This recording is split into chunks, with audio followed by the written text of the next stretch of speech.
সাবধানে কাজ করবি। দেখতে পাচ্ছ বন্ধুরা, দেখো এই কাজ চলছে আমাদের রাজমিস্ত্রির। 3 তলায় ভাড়া বাঁধা হচ্ছে, কত রিক্সের কাজ। ভগবানের হাতে আমাদের সব কিছু। আইজো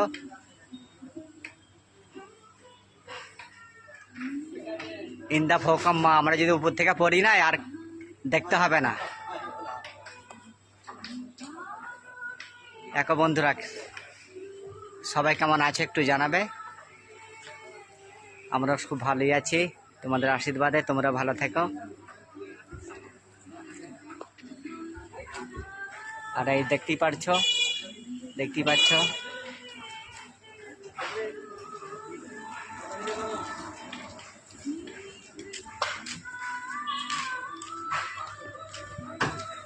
দেখে মিঠুন তার মুখটা।